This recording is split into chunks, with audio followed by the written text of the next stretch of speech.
بسم اللہ الرحمن الرحیم۔ السلام علیکم ورحمۃ اللہ وبرکاتہ۔ اپنے پیارے قلم کار ساتھیوں اور بزرگ پینشنرز کی خدمت میں نواز مول کا سلام پہنچے۔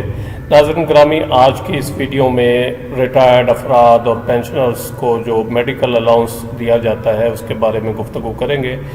اور آپ کو بتائیں گے کہ یہ کب سے لاگو ہوا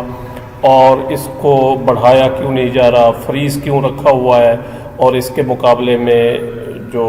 مہنگائی بڑھ رہی ہے اور ادویات کے جو اخراجات ہیں آیا وہ اس میڈیکل الاؤنس میں پورے ہوتے ہیں یا نہیں ہوتے۔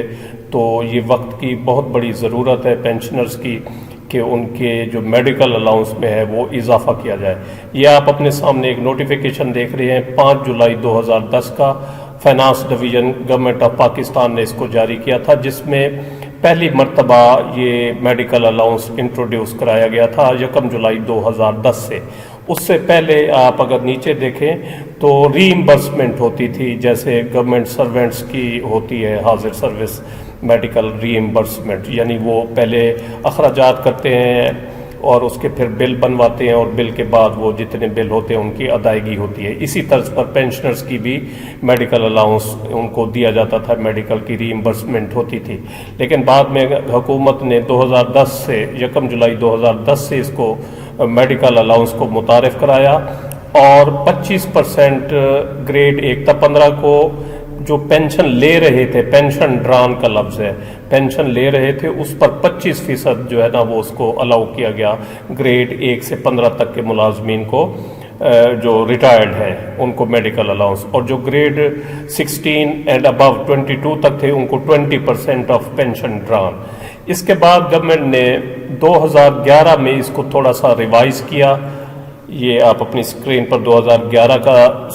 جو ہے نوٹیفیکیشن دیکھ سکتے ہیں۔ یہ اس میں اسکیل ریوائز کیے گئے تھے اور پے اینڈ پینشن۔ تو اس کا پیرا نمبر اگر آپ 22 دیکھیں نیچے تو یہ پینشن سے متعلق ہے،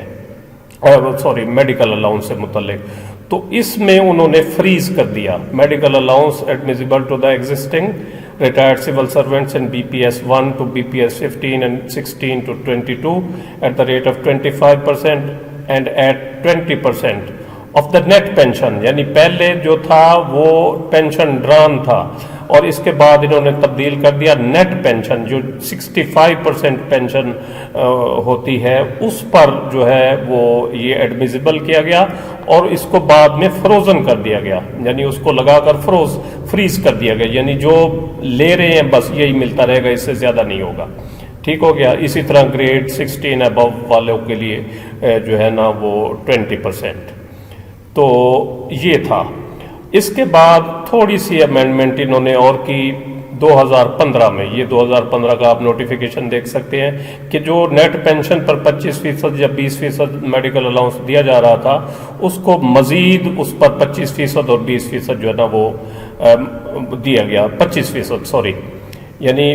پہلے نیٹ پر 25% اور جو 25% نکل آتا تھا اس پر مزید 25% جو ہے نا وہ دیا جا رہا ہے۔ اب آپ ایک پینشنر ہے میرے سامنے، اس کی آپ اگر پینشن سلپ دیکھیں، یہ ہے ریٹائرڈ ہے پی ٹی سی ٹیچر، 1954 کی ان کی آپ پیدائش ہے، آپ دیکھ لیں تقریباً 70 سال ہونے والی ہے ان کی ایج، اور ان کو میڈیکل الاؤنس جو دیا جا رہا ہے وہ ایک 1785 یعنی 25%، اور اس 1785 پہ مزید 25%، یعنی تقریباً یہ 2100 روپیہ ہوتا ہے۔ تو آپ اندازہ لگائیں کہ 2100 روپے میں کیا ادویات آئیں گی ایک بیمار آدمی کی۔ اس کے مقابلے میں اگر آپ دیکھیں تو 3 فروری 2022 کو حکومت پنجاب فائنانس ڈپارٹمنٹ نے ایک نوٹیفیکیشن کے ذریعے ریٹائرڈ آئی جی صاحبان کی پینشن میں 1 لاکھ روپیہ اضافہ کر دیا، یعنی وہ ڈرائیور کی مد میں ان کو پیسے دیے جا رہے ہیں، اردلی 800 ٹیلی فون کالز ان کو مفت ہیں، 800 بجلی کے یونٹ مفت ہیں، 200 لیٹر پیٹرول مفت ہے، یعنی پہلے ان کی لاکھوں میں پینشن ہے تو مزید ان کو 1 لاکھ روپیہ اور دیا جا رہا ہے۔ اس کے مقابلے میں آپ دیکھیں کہ چھوٹے ملازمین ہیں گریڈ 1 سے لے کر گریڈ 15 16 17 تک، ان کو بیچاروں کو ان کے میڈیکل الاؤنس میں یعنی اس کو فریز کیا ہوا ہے، اور اس کے مقابلے میں ان کی نواز شاپ دیکھیں بیوروکریسی پر اور آئی جی صاحبان پر کہ 1 لاکھ روپیہ ماہانہ ان کو جناب پینشن ان کی بڑھا دی جاتی ہے۔ تو یہ زیادتی ہے تو اور ہمارا حکومت پنجاب سے، حکومت سندھ، وفاق، بلوچستان اور کے پی کے تمام صوبائی حکومتوں سے پینشنرز کا یہ مطالبہ ہے کہ ان کی پینشن میں اضافہ کیا جائے، اور ان کو چاہے آپ 25% دیں یا 20% دیں، لیکن یہ پینشن جو ہے نا، جو پینشن لے رہے ہیں پینشن ڈران پر جس طرح ابتدائی نوٹیفیکیشن جاری کیا گیا تھا اسی پر دیں۔ لیکن ہمارا مطالبہ یہ ہے کہ اس کو بڑھایا جانا چاہیے، 40 سے 50% اس میڈیکل الاؤنس کو کیا جانا چاہیے۔ تو امید ہے آپ کو ویڈیو یہ پسند آئی ہوگی۔ آپ کی اس بارے میں کیا رائے ہے؟ اپنی رائے کا اظہار کمنٹ سیکشن میں ضرور کریں، اور ویڈیو اگر اچھی لگی ہو تو اس کو لائک اور شیئر ضرور کریں۔